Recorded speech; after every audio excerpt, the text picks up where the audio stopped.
Hello, viewers. Well, no, it's kind of it's the telling. So, hello, listeners. Wait, no, it's also a video. So, hello, audience. My name is James Gray, and welcome back to Omin Mesa Saga: The Telling. I'm lost in which part it is, but part 11, I guess. Ha ha ha ha! Yay me! I wrote it down. This is called Unleashed Rage. It is the wrap up of the Alfred saga. It's the extra part that I threw in, but here it is. So it starts out with we're just jumping right into it. All right, cool. So it starts out with Golu and Stagger reuniting at the bunker because they're both done with their training. They've kind of reached this peak of which they just can't advance anymore. You know, they're just, you know, they're there. You know, they're ready to fight. Unless they find a way to go off world and train with other people and learn new techniques, there's nothing more that they can learn on Mesa. So that happens, and also as they're kind of getting around, Golu introduces Stagger to Cage, who he is finally taught to suppress his rage, who's going to be a new part of the team from now on. So it's Golu, Cage, and Stagger, and then Star and Stinky return as well, and they all have this big group meeting about what's going on because the Mations are coming soon. Now, Ernie, on the other hand, isn't necessarily part of this whole preparation for the Mation thing. But he does have other things that he needs to do, and he is going to go to Sir George's kingdom and request an audience with Sir George to learn more about the political side of Mesa. He's already learned about Golu and the fighting and all that stuff that's going on and kind of those relations, but he needs to know the political side. And Sir George is one of the best known political inspirations in the galaxies and the universe and stuff like that. So he's going there, but he's greeted at the door by Shang and Gadian, who have been working together. Did I mention that Shang found a way out of the dead world? I mean, sort of found a way out of the dead world. He's not completely there. He doesn't have his full, complete body the way it should. He's still dead.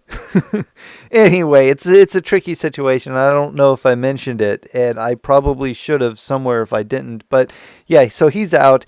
He's made friends with Gadian, and he's been sneaking behind George's back and slowly convincing these systems that rule over planets and stuff like that to join him for his conquest. So he wants to rule over these systems too, but George already has them. But he's like working for George, but secretly just taking things over. And he lets Ernie in on the plan, thinking that, you know, Ernie's here to learn. He's not going to out him or anything. And he might actually get Ernie's help eventually when he's done with his studies. So that happens. And then the Watcher reaches out to Golu while he's doing this whole reunion thing, and he lets him know secretly that the Watcher, who's Lumen, wants Golu to find the Council. It's time for him to meet the Council, the people who run the fates of all living beings in the universe, and he tells him to search for a cave that will call out to him. And Golu's like, okay. All right, guys, I got a secret mission in uncharted space. I will be back to infinity and beyond. And he leaves, and then it would fade out and fade in to the Alfred Gods sitting there in their secret location where they all meet together. And you finally get to see them in the form that they show to each other. Now, you probably didn't know this yet, but you do now. The forms that I've been drawing, these big muscular sapien-like forms, are not their actual forms. That's just what they show off to people to make themselves look really powerful and stuff like that. But they're actually kind of derpy. Like the North Alfred and stuff. Anyway, the Alfreds hold a meeting in this area to discuss the past events. Mostly the unknown shaman who's been coming around and trying to mess with stuff, but also the time anomaly with the robot, the the clone who's been taken over, and the Mason stuff and circulating and all this stuff. They're coming to discuss this, but they're really, really concerned about the shaman. So the South Alfred, who's the dog-like one who's got this huge attack, he knows what he wants to do. He wants to hunt down the shaman and kill him. He says it's real nice and simple. Look, we just got to go after him. We got to find him, and we'll just kill him. We'll just eliminate him. But as you may recall, he was wormholed across the universe. The West Alfred and East Alfred divulged their intentions and lack of faith in their own powers opposed to what they might be dealing with, because they've faced against, the East Alfred fought the shaman, and he didn't fare so well. The West Alfred just kind of was like, no, go away, because I ain't dealing with this. But they've all seen his power. The South Alfred is afraid, but the North Alfred is just kind of remaining silent. He's not really stepping in to say anything. So the South Alfred again tries to persuade the other two to gather together and make this assault.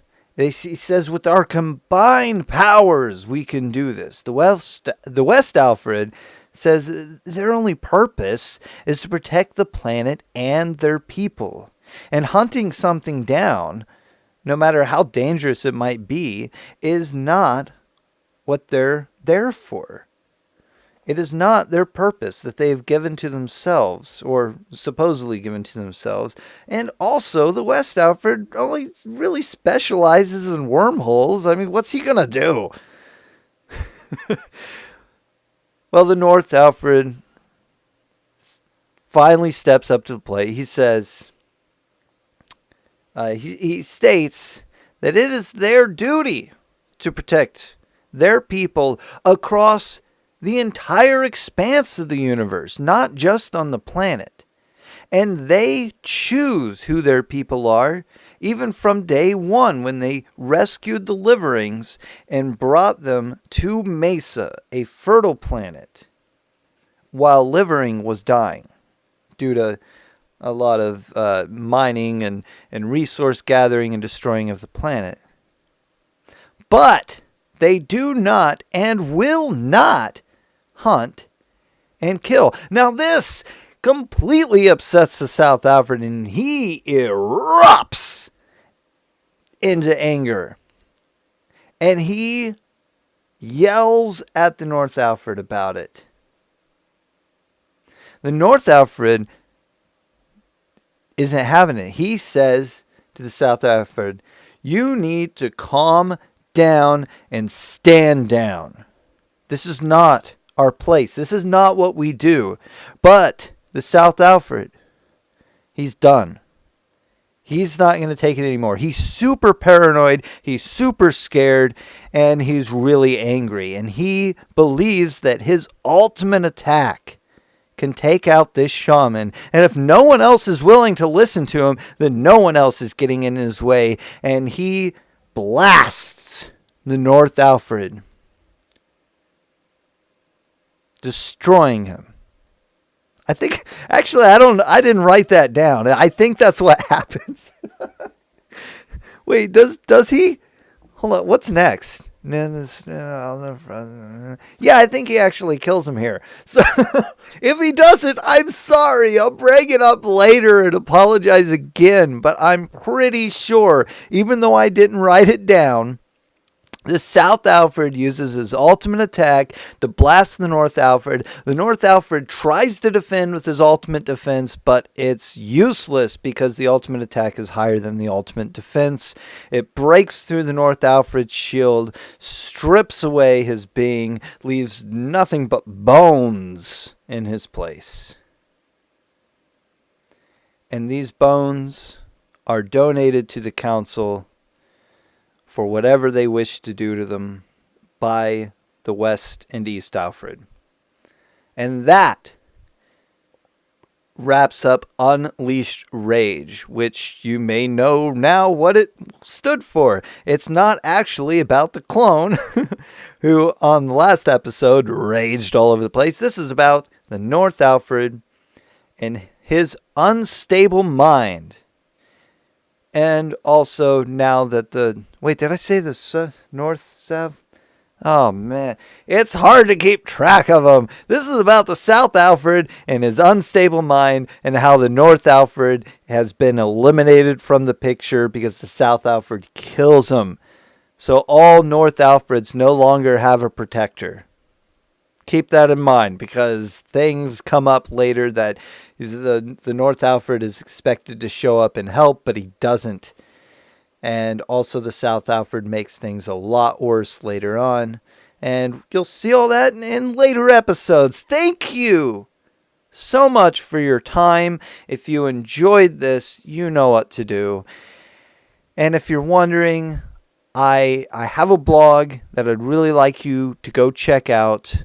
I'm still working on the format of the page, but on that blog there is a series of posts called The Story of My Lungs that tells what's going on the last year, this month of September that I am recording this right now. I don't know if I'm going to get this video up in September, but this month of September 2018 marks 2 years after the date that I got double pneumonia, got sick, got and 1 year since I got diagnosed with lymphoproliferative disorder. Please help me out. Please support my channel. And please tell people about Omin Mesa Saga the Telling. It really, really be appreciated. And I'll see you guys in the next episode. Or you'll see me, cartoon me. You'll see, check out the next. Bye.